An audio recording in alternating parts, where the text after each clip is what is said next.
Aboard Flight 1969, service to JetNation Radio. Look at what a leader this guy is. Bolt is fighting for his job this year. This is what quarterbacks are made of. Doug Middleton get a 50-yard onside kick. How stupid can you possibly be making that much money? Folks, grab a snack. Let's go eat a goddamn snack. And join Joe Blewett and Glenn Naughton for JetNation Radio.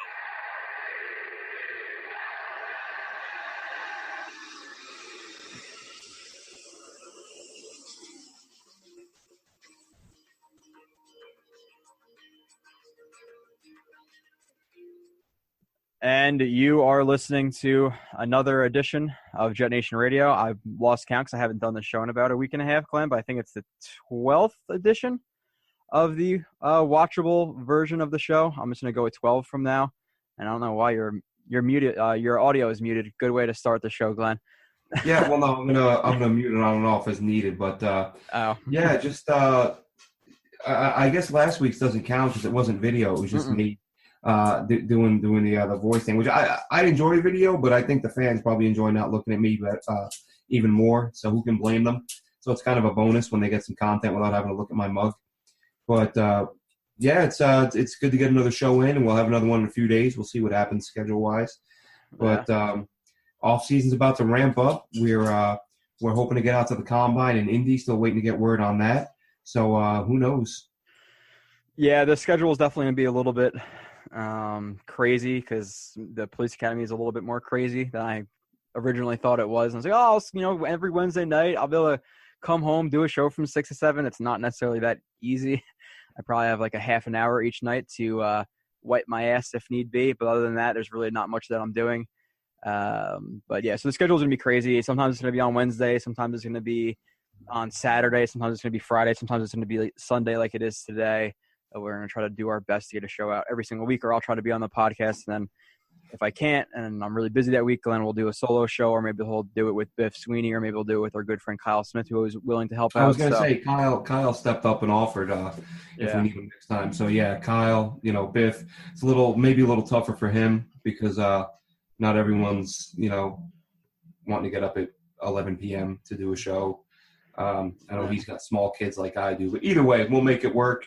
Yep. A few solo shows thrown in here and there to keep the thing going, and hopefully, once you're out of the woods, we're back rolling normal again. Yeah, 14 more weeks, and obviously the first week or two are the toughest, and the first 2 days, which are called the hell days. I understand why they're called the hell days because Glenn, you've been through, the military, and you understand. We were just talking about it. It's you can't even describe it to people who haven't been through it. It sucks. It really, really sucks. It breaks those people who are mentally weak. So it was fun. It was a really good time. I enjoyed it. I would love to do it again sometime. Hopefully never. But yeah, so tonight we're going to talk about a little bit about Kirk Cousins because I listened to the show last week and I wasn't able to get my opinions out on Kirk Cousins. We're not going to talk about it too much, but today's going to be pretty simple. We're going to just go over the Jets, top 4 to 5 needs in free agency. We're going to look at some of the free agents who are going to be available in those positions. We'll discuss it. And that's pretty much it. It's going to be a shorter show, probably only about an hour or so, because Glenn has stuff to do, and I as well obviously have some stuff to do. So let's get it on the road. But before that, Glenn, you can check me out on Twitter at JoeRB31 and Glenn on Twitter at AceFan23. I'm doing an Adams review, which I recorded, I think, 102 plays of his 2017 season. I'm probably going to end up putting up like 90. And I'm in the process of putting up 90 plays from his 2017 season. So it's going to take me a while. Right now I'm on like 65 or so. So if you want to go check that out, like I said, go on Twitter, then I'll post it when it's actually done. So you can just scroll through it. Glenn, anything in the last week and a half you want people to check out? Just, nothing big. Obviously there's not a lot of news going around right now. Just did a little note on, for those who didn't see, the Jets signed Casey Rogers' son, which is, huge news. I'm sure. Wow. Sure it was well-deserved. He was playing in Canada, I think. He was playing in Saskatchewan, and Dad gave him a call, and they signed him up. Future reserves contract, not a big deal at this point. And Jamal Adams with a bold prediction. I don't know if you saw his Twitter account. He was like, I've seen nothing. He's like, we're gonna have a big parade in New York soon, the biggest parade or something like that. I think it was the day the Eagles were having their parade in Philly. So, little predicting the biggest parade in New York in the near future because they're putting the work in. So, I saw you doing the film review on him. I still laugh because, and I sent you a message about this, kind of laughing. I still see people that are just like, this guy can't cover anybody. He has no range. He's a box safety. He's a run stuffing safety with the 6th pick. And it's like, man, the guy he made mistakes. He's a rookie. Like, he wasn't perfect.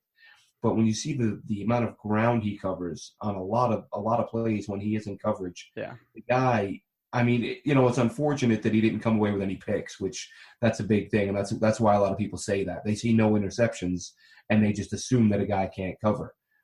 It's far from being the case, but again, when he was picked, there were a lot of people that were upset that it wasn't a quarterback, which I understand. But people kind of make up their mind about a player the second he's drafted. I don't like that guy. I didn't want him. Therefore, he sucks. And no matter what he does, I will always find a reason to explain why he sucks. But some people just, it's they don't want to deal in reality. But just really good player, did a lot of great things as a rookie, and moving forward, if he improves, he can be a force. Yeah, and I wasn't planning on even talking about Adams, but going through the film and recording, I haven't put it all up yet. Like I've said, I have still probably like 30 or so plays to put up. I was a lot more impressed with him than I originally was, just like watching, kind of generally watching the film and breaking it down, doing the 40, 50 plays I usually did. But specifically watching him on every single play, I was definitely more impressed. In terms of coverage, he definitely does get, tricked by, or he gets kind of hurt by his aggressiveness, whether it be like play action or a sluggo where he'll try to jump the slant portion of the sluggo. Versus Travis Kelce, or a lot of times this is his biggest problem in coverage, where he tries to get way too aggressive with bigger tight ends and they kind of throw him off the route stem. Jamal Adams gets off balance. They either cut out or cut in or cut back to the quarterback, and he allows a catch. But other than that, like his speed in the deep field is incredible. So anybody who's saying he doesn't have the speed, you literally have never watched him on film, because that's the one thing that's been jumping out. Like, holy crap, this guy's speed is ridiculous in the open field. Like he what did you run, Glenn, as pro day 4.43 or something? Well, it was really weird. You see a disparity in pro day and combine, and I get that. He ran a 4.56 at the combine, and he ran a 4.33 at his pro day. I would say he's probably somewhere in the middle there. He's not a 4.56, but I don't think he's a 4.33 either. Yeah, so he has good like straight line speed when he gets to top speed, but the really impressive thing about him was his acceleration. So I wonder what his 10-yard time was in that. But this play it's not even that impressive. I was trying to find anything that was kind of relating to what you're talking about. But the Browns are running the scissors concept to the boundary side, and like a lot of young safeties would stay with this corner part of the scissors, but you see Jamal Adams transition. That transition it's little and subtle, but that's a really nice transition in the open field, and to stay in front of the post route by a good 3-4 yards and pass off that corner part of that route or concept is very impressive. So he's good in coverage, trust me, or a lot better than I originally thought he was in coverage. Probably not the best example. I could have probably found a better one, but like I said, I have 100 plays, and trying to sift through 100 plays to find the perfect example is kind of hard on the spot. But Glenn, let's get into all the other, free agent talk that we want to get into. And before we do that, actually, we haven't got a review in like a month and a half. So you guys are slacking big time. Maybe it's because we're slacking, or I'm slacking, I guess, air quotes slacking. I'm trying to, get the show out every Wednesday. We'll see, but write us a damn review, please. Come on, guys. But okay. So Glenn, let's start off with our biggest needs of the Jets. You want to go 5-1? You want to go 1-5? And then in the weeks coming up, we'll go through some minor needs. Okay, well, the Jets need a third string middle linebacker. The Jets need a fourth string cornerback, and we'll look at kind of in depth into the free agency pool. But right now, we're just going kind of top heavy quarterbacks. We're doing the easy stuff today, as we like to say. So, what do you want to do here, Glenn? Let's just start at the top. Everybody knows it's quarterback. There's no great mystery there. Okay, so let's jump into the Kirk Cousins thing for a little bit. I don't want to do it too much, but update me a little bit. I listened to most of the show last week, but you had some really good arguments last week. So give me like a little, I guess, like a synopsis, like a short version of what you were saying last week. Just, a lot of stuff that I've covered the last month and a half or so, I guess, in talking about this for the last month. I don't get a lot of the criticism of Kirk Cousins. I saw someone today say that he lacks concentration. His decision making is poor. This is a guy that was like top 10 in the NFL in QBR against the blitz. As a matter of fact, like late in the season, I think week 9, 10, 11, somewhere in there, he was number 1, like best quarterback in the NFL under pressure. So, that it's like people are just inventing reasons to not draft a guy. And I don't know why. And some of the comparisons I've seen several people say this is Neil O'Donnell all over again. Like Neil O'Donnell's career high in touchdowns was 17. That guy was not good. And I don't think anybody thought he was that good. He was just the best available free agent quarterback that offseason, and he had just been to a Super Bowl. But I don't think anybody viewed him as a franchise quarterback. But as far as the Kirk Cousins arguments go, just to throw a few things out there, and I know we've covered it, but let's face it, this is going to be discussed ad nauseum this offseason, and rightfully so. But could be the biggest contract the Jets ever gave out in the history of the franchise. It's going to be a huge contract offer wherever it comes from. One thing, and I think I touched on this last week. It's almost as if the salary cap space the Jets have, it's nice, but really this is a guy that's such a hot commodity that he's probably going to see 3, 4, maybe 5 offers that are where the money's going to be roughly the same. I mean, at some point, the bidding will stop. Like, no one's going to offer him $58 million a year. You know what I mean? This isn't going to happen. He'll be somewhere in the high 20s, low 30s. The Jets should be in there.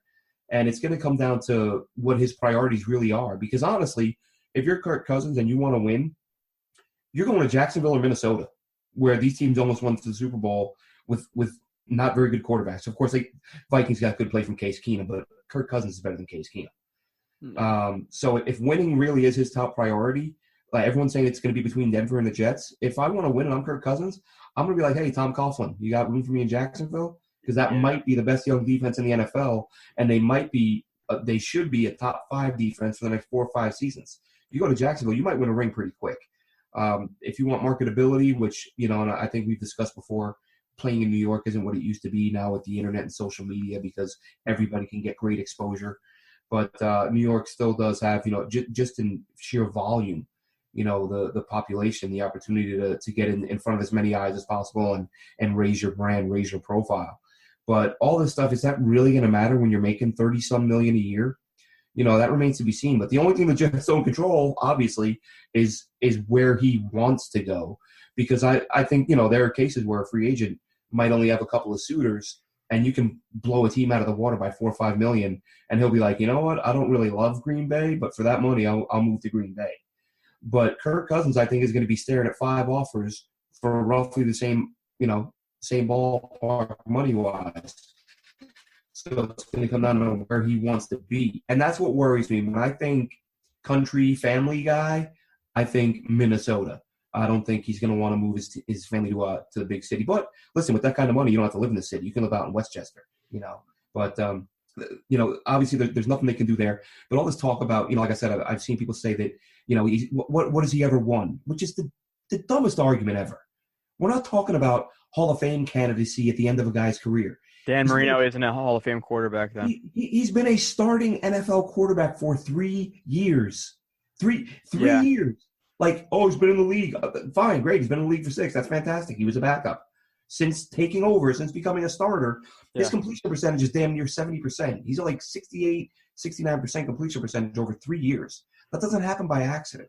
And he's done it with, he had some good receivers a couple of years ago, but this year there was a downgrade of the position for them, and they had some injuries. The O-line was pretty bad, and he did a really nice job there.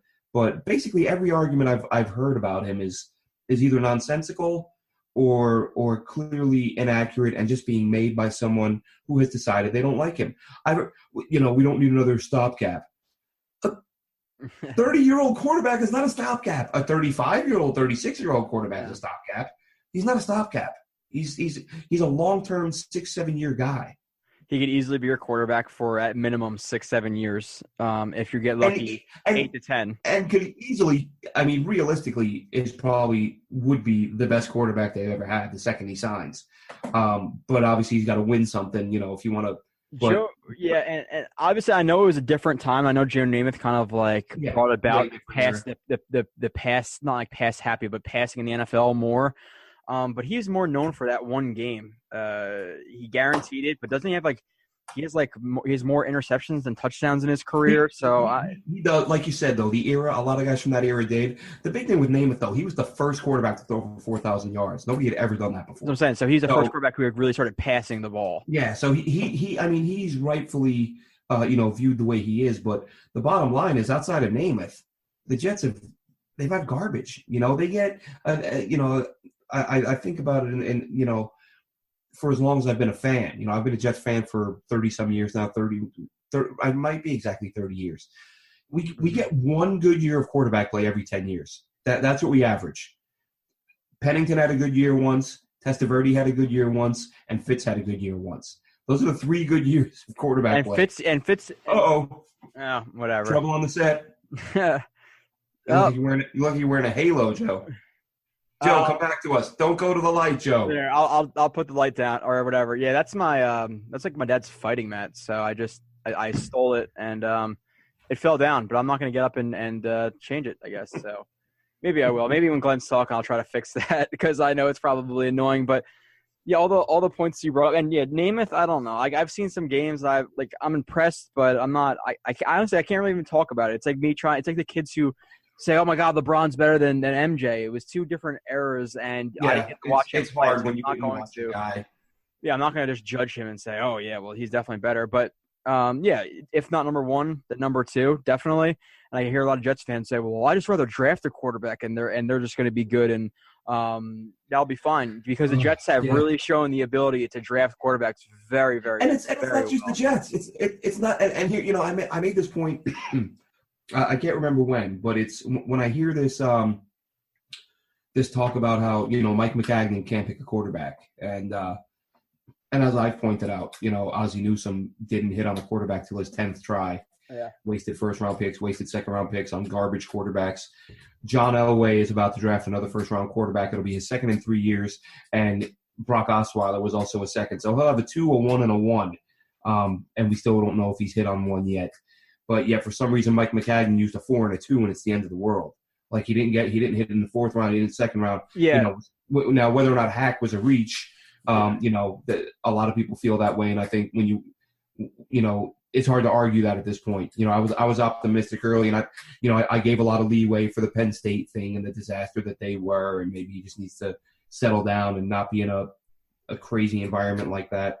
It hasn't worked out. I don't think it will work out, but. The point I was going to make, though, is that when we talk about you can't trust Mike McCagnon to draft a quarterback, who can you trust to draft a quarterback? Like show me a GM who consistently drafts quality quarterbacks. Like you get lucky, you hit on a guy. You know what I mean? Yeah. You draft a guy who develops over the course of a few years, and maybe you got another. But as has been said a million times between fans and pundits and writers, quarterbacks are currency. If there was anybody out there, Bill Belichick is the smartest football mind in the history of the NFL, or at least you could make that case. If he is that smart, why doesn't he draft like 1 or 2 like quality starting quarterbacks every year and just trade them for multiple firsts every season? It's not. He's drafted some bad quarterbacks. He's drafted some good ones. He's done it a couple times actually. What's that? I said he's done that a couple of times. No, well, I don't know. What did he trade Brissett for? Like a 3rd or a 4th, I think. No, they traded him for the receiver. For the was it Moncrief, the receiver? Oh no, not Moncrief. The fast guy, someone with a D.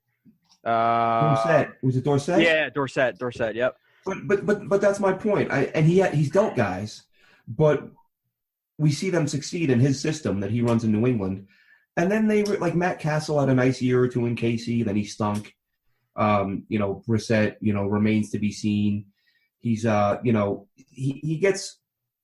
has some guys who are like a flash in the pan, but how many like long-term quality quarterbacks has the greatest football mind of our lifetime How many has he drafted other than the guy who he took with the 199th pick? You're going to tell me he thought Tom Brady was going to be the greatest quarterback in history and he took him with the 199th pick? Come on. Yeah, it's not as easy. It's not Madden.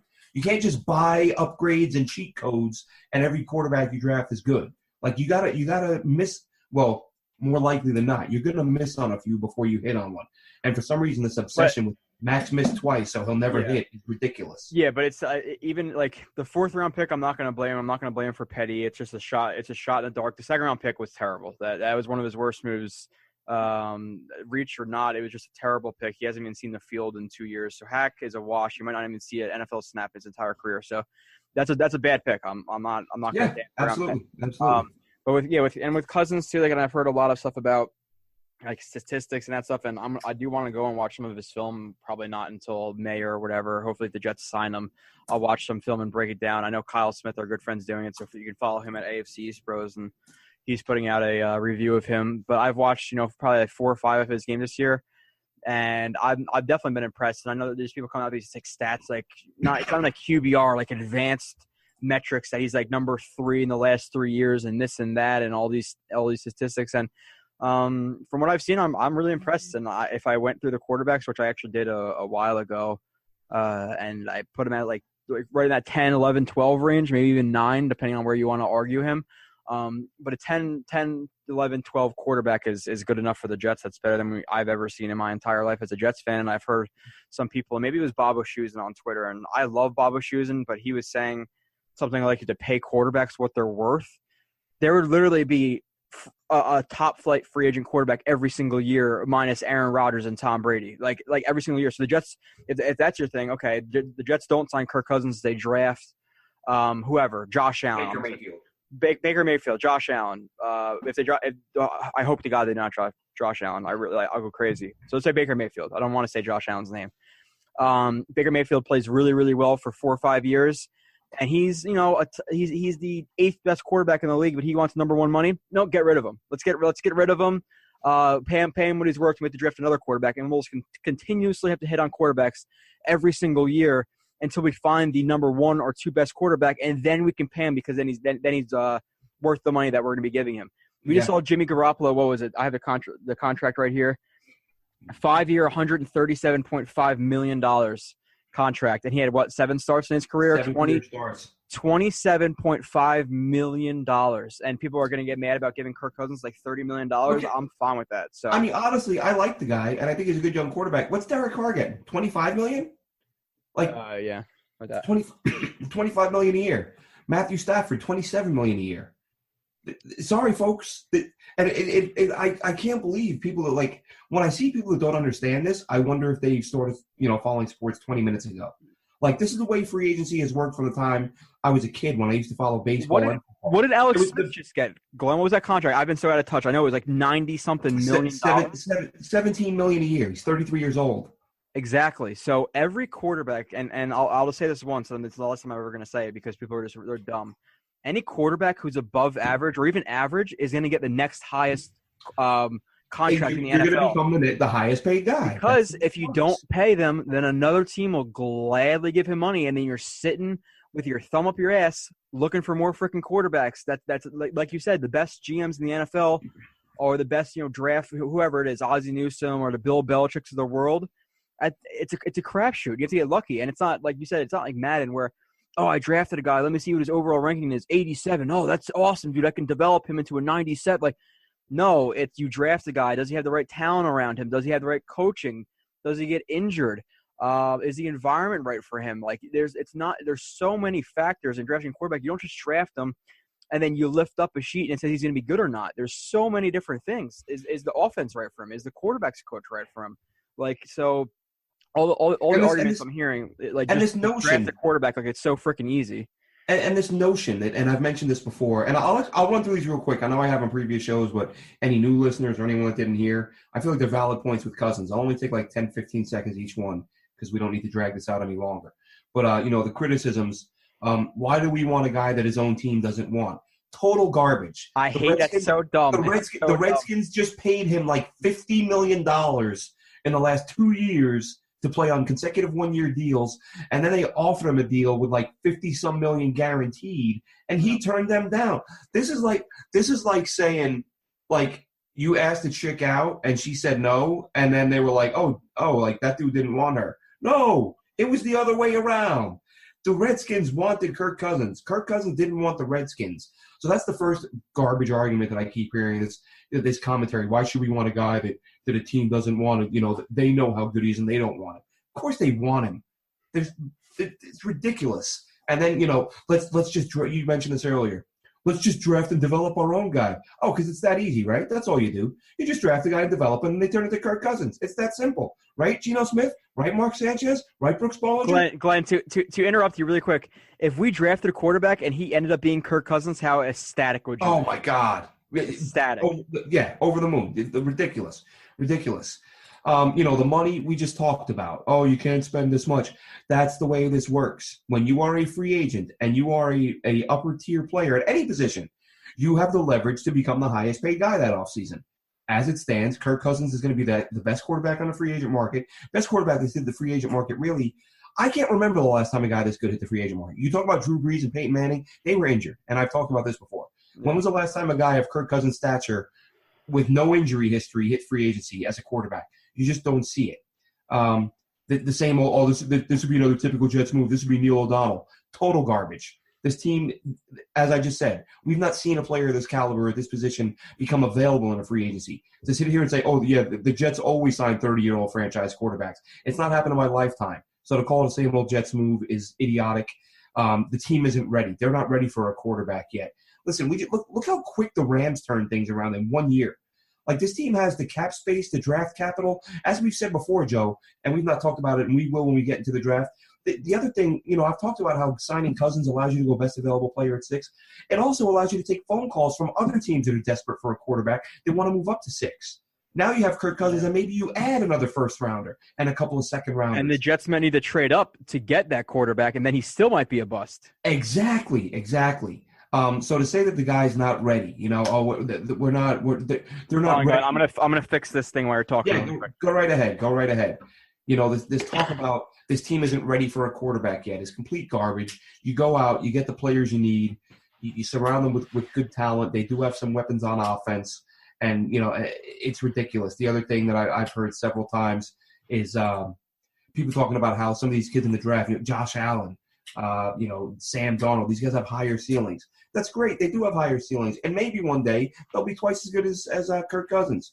Maybe they go to the Hall of Fame. Maybe they win multiple Super Bowl rings. But maybe they don't. Maybe they're terrible. Maybe they're nowhere near as good as Kirk Cousins. Maybe they're not anywhere. Maybe Sam Darnold and Josh Allen and Josh Rosen. Maybe these guys end up having careers that are in no way comparable to Kirk Cousins.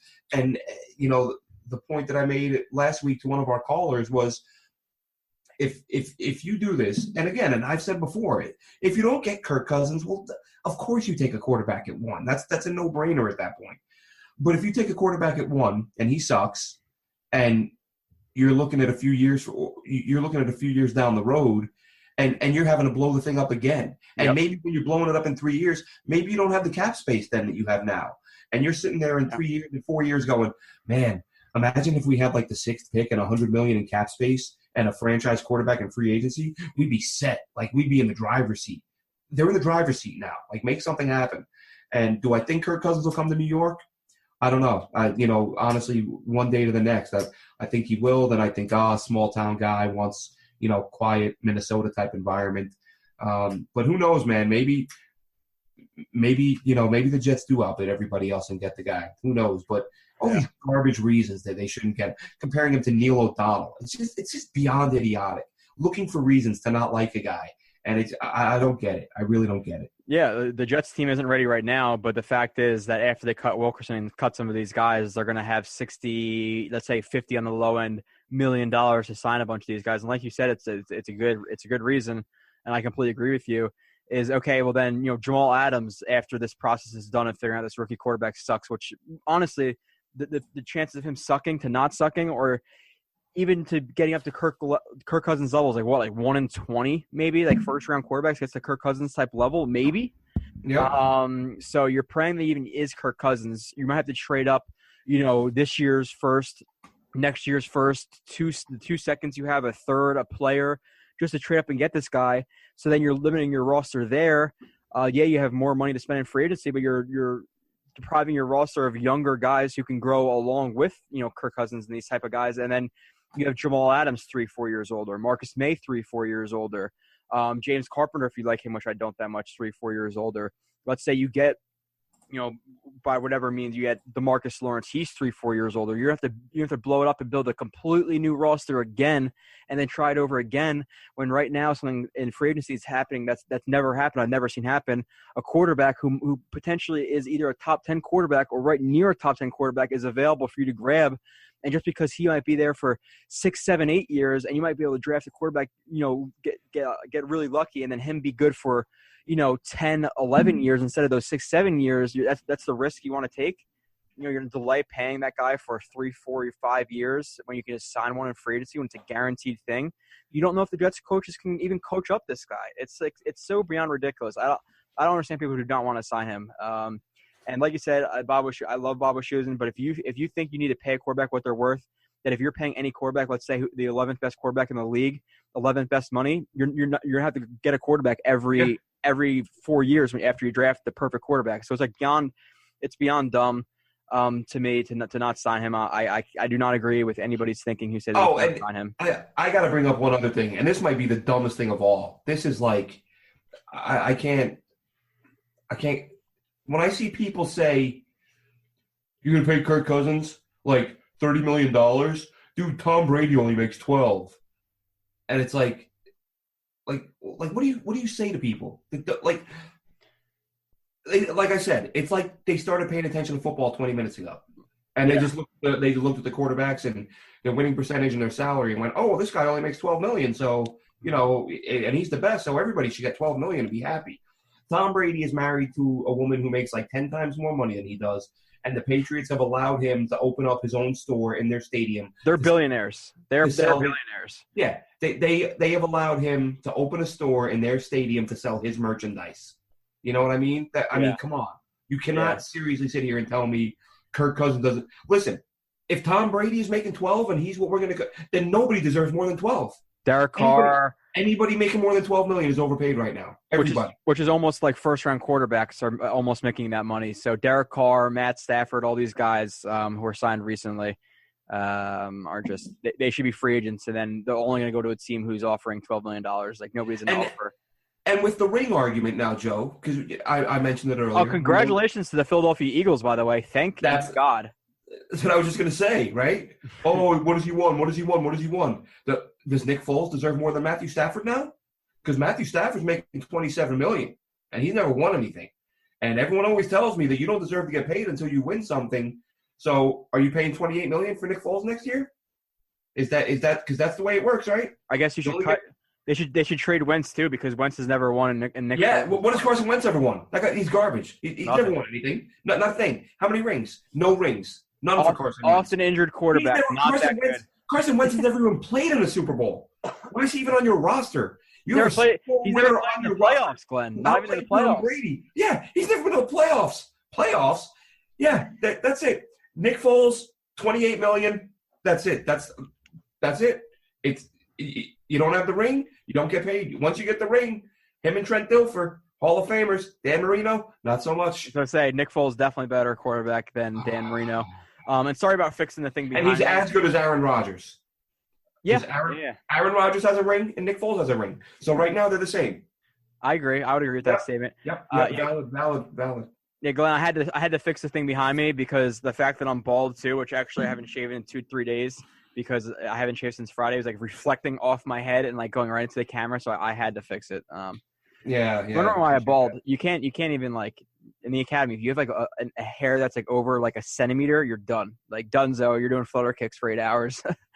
Go to a good Turkish barber and get the straight razor shave. That's what I do. I use they call it bicking, but I use something Schwick or whatever that is. Razors. I have no idea. I use Dollar Shave Club.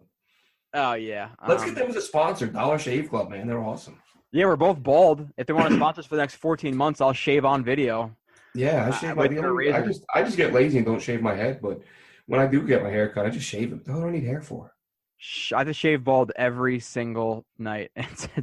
It's fun doing the whole head. I have a big ass head too, so it takes a while. Yeah, you do. Yeah. So let's move on. Yeah, with Kirk Cousins, I don't know. Oh, in terms of options too, I didn't get to comment on that. I don't think Denver's as good as an option as people think it is, especially now that they're trying to get rid of Talib. They're trying to get rid of. I heard Emmanuel Sanders. The moves they're going to have to make to bring him in and sign other free agents. They're at about Denver like they're the Broncos of 3 years ago. They're not. They have like $26 million in cap space. They haven't re-signed the guys, whoever they have to re-sign. They're basically going to have to completely deplete their roster. Their roster is, if not like average age to old age. So Kirk Cousins is going to have like a 2-3 year window there, with not a ton of talent around him. So I don't think Denver's as good as an option as everybody thinks he is. I think Jacksonville's going to stick with Bortles. Maybe they're going to obviously check in on Cousins, but I don't see that happening. I think the biggest threat is the Vikings. If the Vikings can find a way, which they can, that GMs can really, maneuver the cap however they want, and they can figure out a way to do it. How would you not go to the Vikings? So I think it's Vikings, maybe Jacksonville, but I think that's the 4 teams. Vikings. That's one thing. I don't know if you've been to Jacksonville, Joe, and to each his own. We all have different things that we like in life. But I've been to Jacksonville, and if I had multiple bidders, same money ballpark wise, again, and give Jacksonville their credit. If Kirk Cousins is like, my mission in life is to make $30 million a year and win multiple rings, and Jacksonville offers him that $30 million, then he should go to Jacksonville. They're that good of a young defense.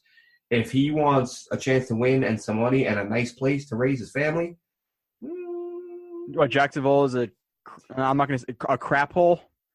From I've only been there a couple times, but I came away like, wow, this is awesome to not live here. Yeah. Yeah. So we'll see. But like I said, I think Jacksonville, Vikings, Broncos, and the Jets. Maybe some other like wild card team who can come up along. I don't see him going to the Browns. Why would you ever go to the Browns? But the Jets' pitch has to be, listen, we'll have like $60-70 million after we sign you. We can sign multiple offensive linemen. We can sign Allen Robinson. If you want Allen Robinson, you can convince him to come here. We'll sign 2 corners. Like they can have a ton of new pieces to bring along with Kirk Cousins, and I'm sure Kirk Cousins can recruit plenty of guys. Hey, man, if I go to the Jets, you're going to sign there, and the Jets have the room to do it. So I would love for that to happen. They sign whoever it may be, whoever he wants. We'll see. But let's talk about, I guess, some other quarterback free agent options, Glenn, and then we'll jump into some of the other let me just share my desktop. I forgot. But I'll bring up like a list of everything here. Okay. You can see my dashboard now. So these are the other free agent options, Glenn. Anybody interesting? Who else is interesting you on this list? You have Drew Brees, who's not going to leave New Orleans. You have Sam Bradford. I'm never going to trust his injury history. I can't see the Jets dumping in money to him, and I wouldn't want them to sign him anyway. I need a guy who's going to be steady. Jay Cutler's gone. Josh McCown maybe as a backup. Stanton, no. Henne, no. Fitzpatrick, no. Derek Anderson, no. Mark Sanchez, huh? Hey, he's won 4 playoff games, so he too is better than Nick Foles, by the way. Now what do you? Carson Wentz, rather. Carson Wentz. Now, what do you think about Teddy Bridgewater? Same kind of thing with the injury. To compete, I'd bring him with a chance to beat out a rookie if I can't get Cousins, but I wouldn't draft him and think, okay, now we're set. We don't have to take a quarterback. Yeah, and then so it's kind of like the same thing. So what about? I think really the only other options I'd be like okay with is if Teddy Bridgewater, if he checks out medically, I'm okay with the Jets bringing him in, but then they have to draft a first-round quarterback, obviously, not just signing Teddy Bridgewater and just, okay, now we'll draft a guy in the 3rd round who can develop. And I feel the same way if they bring in Case Keenum, okay, let him play for half the season and draft a guy in the 1st. Any other guy other than Kirk Cousins, then they need to draft a first-round quarterback. Obviously, Alex Smith is not an option anymore. He was probably my number 3. I think Tyrod is my number 2 to Cousins right now. But even if they sign Tyrod, I want a quarterback in the 1st round. So I'd kind of. We don't know that. I know what you're saying, but I don't know if Tyrod is as gone out of Buffalo as we think, because what are you going to do if you lose him? And unless you trade up. I wouldn't mind Tyrod. A lot of people are anti-Tyrod. I have no problem. Again, it's like people just get like if it's a quarterback they like and the guy doesn't perform well, they'll be like, oh, well, he's got no weapons. And then you're like, well, who the hell does Tyrod Taylor have? Charles Clay? Like, who's he throwing to? Nobody. Oh, he sucks. He sucks. Guys, he's like 5-to-1 touchdown interception ratio with nobody. He's got nobody. Yeah, Glenn, and he's probably but no one wants to hear about it. Nobody wants to talk. Oh, not Tyrod. We know what he is. He's never been to the playoffs. We know what he is. Yeah, I think he's right around like that 19, 20, 21 range. Like I have to really go through my quarterback. But even like 19, 20. When's the last time the Jets have had like the 19th, 20th best quarterback in the league? Like that's a little bit below average, or like right in that average range. I would take that any day of the week. The Jets over the past like 10 years, the Jets have lived in the bottom three.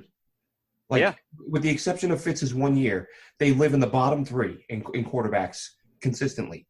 And Fitz's 1 year we both agree it was overrated. He chucked up the ball to Decker and Marshall a lot, so. Well, I mean, I don't to a degree, yes, but we saw what happened when everyone's favorite savior, Geno Smith, got a chance to play, and all he had to do was chuck the ball up there, and he lost the game. Yeah, but that's the difference between a decent or a good. Let's call Fitz a decent backup quarterback. I would say in the league.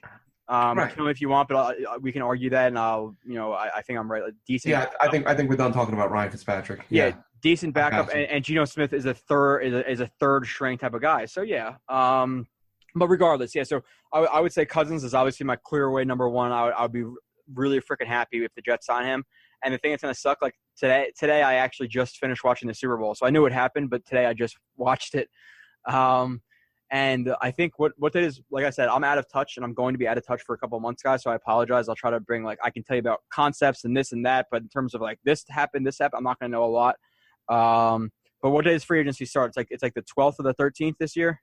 14th at noon. 14th? Start signing. I start firearms the 13th, and firearms is a super serious part of academy. So you have to study and you have to practice a lot. So if they sign him, I'm not even going to know for multiple hours. So I'll get out of academy, check my phone. I'll be ecstatic because basically I don't have my phone from 4 o'clock in the morning until about 6 o'clock at night. So I'm going to have no idea, but yeah, I'm going to be ecstatic with him. Number one. Number two is Tyrod, I would say. Number three is probably Keenum. Number four is Teddy-Bridgewater. And then number five, I don't really have a number five type of option. But those are my top four guys. And any guy from 2 to 3, whether it be Tyrod, Keenum, or the other guy I just mentioned that I just blanked out on his name again now. Oh, Teddy-Bridgewater. The Jets have to sign a first-round quarterback. Draft a first-round quarterback. So – It is what it is. Let's move on, Glenn. Let's go to what's the Jets' number 2 need? Do you believe? Number 2's got to be corner. They got to get a corner. Even they're talking to Morris Claiborne about bringing him back. He's a nice enough number 2, but you still need a number 1. And honestly, with what he's going to cost, not that it'll be a great amount, but he'll be expensive enough that given his injury history in the free agent market, I'd rather you go sign 2 free agents that are. What are you willing to give him, Glenn? Not more than $6 million a year. Yeah, I would. Not more than maybe 2 years with a third year as a team option, something along those lines. But I wouldn't give him more than a couple of years. Yeah, I would prefer they move on from him and get somebody better. But if he's going to stick around, yeah, I would say $6.5 million is the highest I'm willing to go for him, and then obviously with some playing incentives. But we've said this many times, and I said it. I think his year was very overrated. I think he was like I said, the solid number 2. Number 1, he's not a good number 1. Good number 2. So you want to pay him like a good number 2 with an injury history, maybe as high, maybe $6-7 million the highest. I'm okay with that, but it has to have some injury incentives to reach that $7 million. So. I'd rather get rid of him too. Now, who are you looking at in free agency? Obviously, the big names, the Tremaine Johnson. You have Fuller, and then you have Malcolm Butler. Malcolm Butler is he's only 5'10" though, so I'm not too sure if Bulls is going to love that. But and it's something I've heard too a lot. Jets run a lot of press man. The Jets don't run. Glenn, what was one of the biggest problems we had with the Jets scheme this year is how they played off, man, giving big, huge cushions. Exactly. And I believe it was week 10 that a stat came out, Pro Football Focus. I don't like their rankings. I've said that multiple times. They said the Jets ran zone 56% of the time and man 44% of the time. And that backed up what I was saying when I was watching film, that the Jets run a little bit more zone than man. So don't listen to people who say the Jets play 80% man and only a little bit of zone. The Jets run if let's say if not more. You're right in that they ran that, but is that the personnel? Is that Todd Bowles saying, I don't have the guys to play man, so I got to give up these big cushions and play zone? Yeah, I think if he had it his way, he'd have better corners and play more man. But I see what you're saying. Like, anyone who says they play more man than zone is not that they're off. And that's a factor. But I'm saying, like, this year, people are saying, oh, they run a lot. They run a lot of man. Like, I saw some. I'm not going to say names because I don't like to do that. But they're like, oh, the Jets run a man blocking scheme, and I was like, the Jets run 85% zone.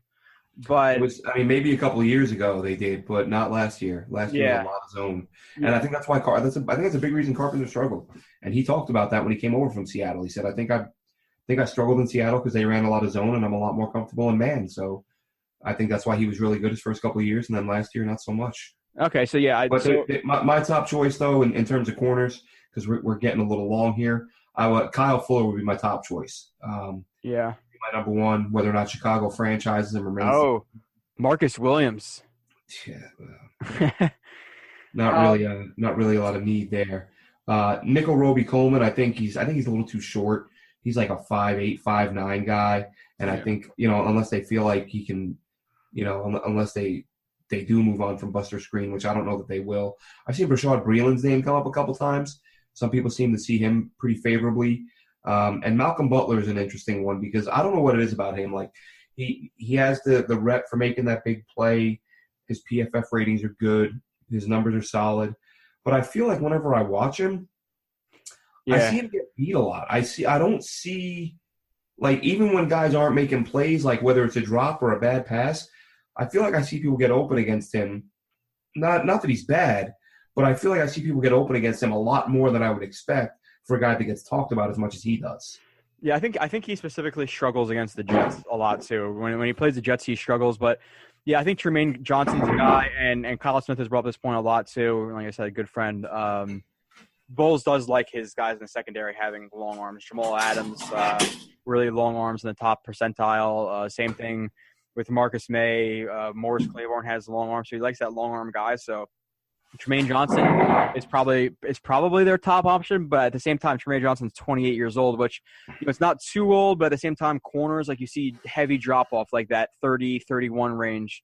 So maybe he's good for 2-3 years. Maybe he wants a 4 or 5 year contract. So we'll see with Tremaine Johnson. But yeah, I think for me right now, Kyle Fuller is a real option. EJ Gaines has got a lot of good reviews. There's that guy, was it Colvin?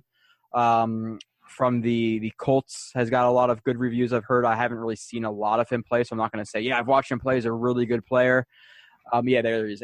Aaron Colvin has got some good reviews, but I think the Jets should kind of let Morris Claiborne go unless he's looking for $6 million around there. I'm okay with signing him for that, but I would like to see the Jets go into free agency aggressively, get a guy like Kyle Fuller, and then maybe even a guy like a Colvin or a Malcolm Butler or an EJ Gaines, a number 2 type of guy, maybe Rashad Breeland. But the Jets, I think, need to sign 2 corners, whether that be re-signing Morris Claiborne and getting Kyle Fuller or Tremaine Johnson, or not signing him and then getting 2 of the options that we just talked about. But the Jets need to sign 2 guys, Glenn, because that position is so thin right now for the Jets. Yeah, one guy that I'm looking forward to watching, because as you said, I'm not – I won't sit here and pretend I've seen more of a player than I have, but Rashawn Melvin from Indy. He's a guy who played some man end zone, and that's what I meant to say. I was saying Colvin, but he's from the Jags. That's what I meant to say. The guy from the Colts. I've heard some good stuff about. Yeah. Rashawn Melvin. He's 6'2". He's only been in the league 5 years, and did a really nice job last year. But his first big year, so you have to worry about those guys who show up for one season. That's a bit of a red flag. Just stay the hell away from Byron Maxwell and no old guys. Oh, Maxwell is so overrated. EJ Gaines, not sure how I'd feel about that. And then there are quite a few guys who I honestly haven't seen enough of to comment. But I think that it is a position of need. And it's funny you say that they need to sign 2. I've said they need to sign 2. Everyone that follows this team says they need to sign a couple of cornerbacks. And then I forget which site it was. I saw a thing today, like breaking news: Jets will try to sign 2 corners. Like, yeah, wow, that's. I wonder what source they got that from. You must be so deeply embedded to come up with that nugget. Are they gonna here we go? Are they gonna pursue a quarterback this offseason? No, I think they're comfortable with what they got. Yeah. Yeah, only somebody with true inside knowledge of the deepest inner workings of the team would know that they're going to pursue a quarterback and maybe some corners this offseason. Glenn, we've hammered these people who say they have sources and this stuff and breaking. The Jets will try to find a quarterback. Okay. So I'm not going to do it again because we are. Yeah, but I saw that today, and that was the first thing I thought of. I thought, oh, there's another one for me and Joe to make fun of. Like, Jets will seek 2 corners. Yeah, they may want to get 3 because really, Claiborne, Screen, and Burris. As much as Robinson. Yeah. Well, hey, I mean, he might have the best shot out of the 3. At least we don't know he's. Yeah. At least there's some unknown with him, with the other guys. I could do the corny. Oh, Glenn, breaking news. The Jets, personal rep just texted me. Jets are going to try to sign a center. Whoa. Oh my goodness. Whoa. Wow. But in terms of the needs, Glenn, and you said cornerback is your number 2. Corner is actually my number 3.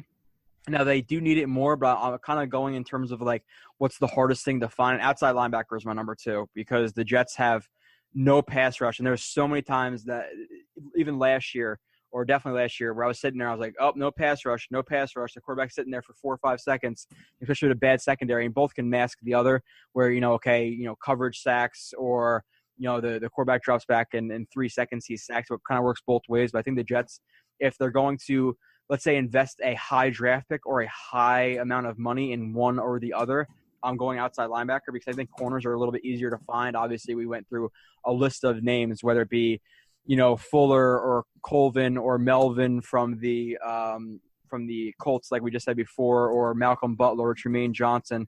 There's always a lot more available. Where outside linebackers, it's not as extreme as corners, but you don't see outside linebackers ever hit free agency. You don't, and that's a good point. And I feel like those needs are like 2 and 2A. Like you could easily flip them because they have close to nothing at those spots. But corners, as we just saw, there are some good corners that are going to be on the free agent market. Not the case with outside linebackers. And any edge guys that do get near free agency end up getting franchise tagged or something along those lines. So if one of those guys, if you think you're going to see one in free agency, it rarely happens. Yeah. So Glenn, because we both have to run, let's just hit on the outside linebackers, and then we'll wrap the show up, and then we'll go through the 4th and the 5th need. That we think of. We'll do this a little bit quicker. But what do you think about the 2 guys in Ezekiel Osna and DeMarcus Lawrence? Well, Lawrence, again, having just mentioned the franchise tag thing, I think he'll end up getting tagged by Jerry Jones, and I don't think Osna's a guy that's going to fit this scheme. Yeah, unless he can shed a bunch of weight, or unless the Jets switch to a 4-3, which I don't see happening. I'm not sure he would fit what they do. Yeah, I'm at the same position you are because I've heard that a lot. Like this offseason is, let's sign DeMarcus Lawrence. DeMarcus Lawrence is going to get franchise tag most likely, and Ezekiel Osna is 275, 280 pounds. You don't see many, if any, successful 280-pound 3-4 outside linebackers because you're rushing from, whether it be the outside shoulder of the, of the tackle or from a 9-tech. The Jets like to put their rushers at 9-tech a lot, and to cover that much ground as a 280-pound guy, even without trying to get blocked, it's going to be hard for that individual. So I don't think Ezekiel Osna is a real fit for this team. And it's like you're paying a guy $16 million a year, and you're throwing a square peg into a round hole type of situation. So I don't really like that. I think they re-signed Coney Ely. He plays a little bit there. Outside linebackers are sort of like guys that I want. Looking at this list, there's really Joe. You know who the most interesting guy on the list is in all reality. Looking at the players that they're expecting to be available, Deion Jordan. I don't even know if you realize, like, he was back in the league last year. He played part-time. And put it this way. His first 26 career games, he had 3 sacks. Then he sat out a season with a suspension. Nobody wanted to pay him. He didn't play anywhere in 2016. And then last year in 5 games with the Seahawks, he had 4 sacks. And they said he's one of those dudes that he literally hit rock bottom. Had a year off for substance, a year off because nobody signed him. And he apparently, walked into his agent's office, bawling his eyes out, like, yo, I screwed up. Help me get back on track. and he worked out like a maniac, got himself back in football shape, rededicated himself, 4 sacks in 7 games after 3 sacks in 26 games before that. And he's a free agent. And I would think if Seattle's interested and they make him an offer that is, that's a team, I know we say all the time there's no loyalty, but this could be a different situation where you were like, you were out of the league and nobody wanted anything to do with you. And Seattle gave him a shot. So maybe if they make a competitive offer, he stays there. But as an edge guy, 4 sacks in 7 games, he was a former top 10 pick. So if it took hitting rock bottom for him to get his act together, he's an intriguing name. Yeah, that would be a bad name to bring in, along with re-signing Coney Ealy, who is more of he's a defensive end, but play a little bit of outside linebacker if it's a 5 tech, but not, or a 6 tech, but not from a 9 tech position. He's just not that fast. But that's it for this week, and then next week we'll hit on our 4th and 5th needs. Then Hakeem asked the question for us this week, but we'll get to it next week because we both just have things to do. I got to go study and shine my shoes. What's that? Let's answer Hakeem's question. He might we might forget about it next week, or he might forget he asked. He asked. Just let me not just. Can you discuss ASJ's blocking ability and the max you would pay to bring him back? We've hit on this a little bit, but go ahead, Glenn. We have his blocking, I think, improved from the previous year, but still wasn't very good. Too many holding calls. He's far from a competent in-line blocking tight end. He's improved, but I would not say he's good enough that he can be considered a good blocker. And I think he's below average blocker when I watch. Yeah, that's what I mean. He went from being atrocious to that's not too atrocious. So he got better, but he's still far from being a good blocker. And as far as what I would pay him, the more I think about it, I wouldn't go more than $6 million. I think we've talked about it. I think we've said $6 million. That would be my max, because at the end of the day, it was nice to have a tight end that was productive early on, but he did nothing down the stretch. I know the quarterback changed, blah, blah, blah, but he completely disappeared. And, we don't know what Leggett's situation is. Obviously didn't see him on the field last year. And, Neil Sterling played Neil Sterling played 1 game where he was a legitimate target. And I think the catches he had were, his longest catch was longer than anything Austin Swearinger-Jenkins had all year. And he's converted wide receiver, so he's got some wheels. So I think $6 million is the top I would go. If he wants a penny more than that, I would go with the guys they have and look at free agency in the draft. Yeah, like I said before, I think that people are saying he's a pro ball tight end. I think you're crazy. I think his blocking ability, he's a willing blocker, but he's just not that great at it. He's below average blocker, and he's probably, let's say, an average target in terms of route running, in terms of catching. He's a big body, but look at that. It was a Panthers game he dropped 2 touchdowns. So he's an okay tight end at best, in my opinion. Now, does he have room to grow? Probably, but yeah, $6.5 million is the highest I'm willing to go, right around that average range. Maybe you can push it to 7 because it just have so much room. But anything 7, I'm going to get a little uncomfortable. 6, I'd be okay with. So.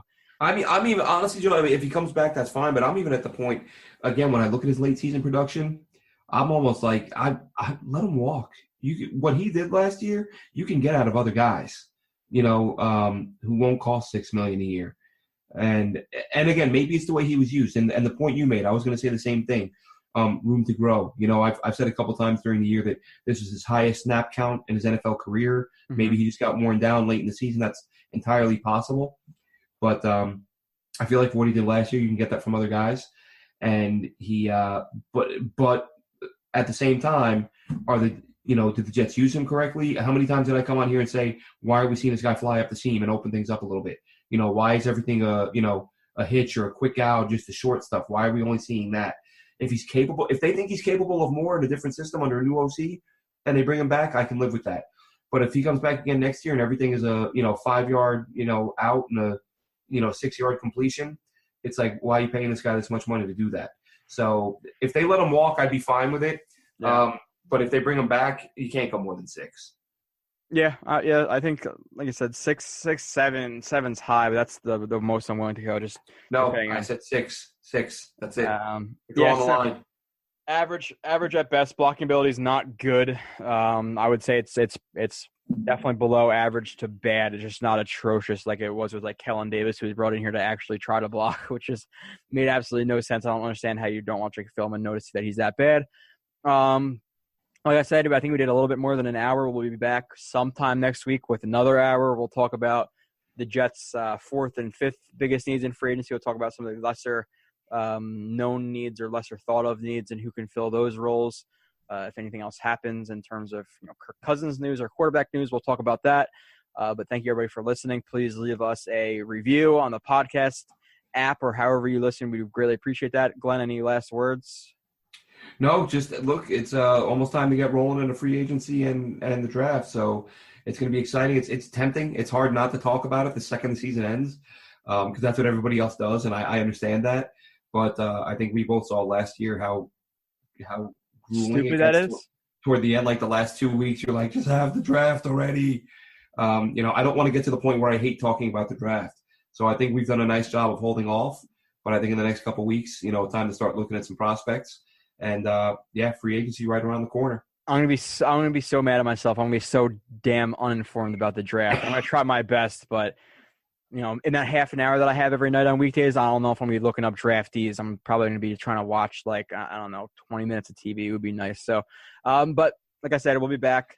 Podcast review, please, 5 stars. Tell us what you like. Tell us what you don't like, and we will be back. We'll update everybody when that will be, and we appreciate everybody for listening.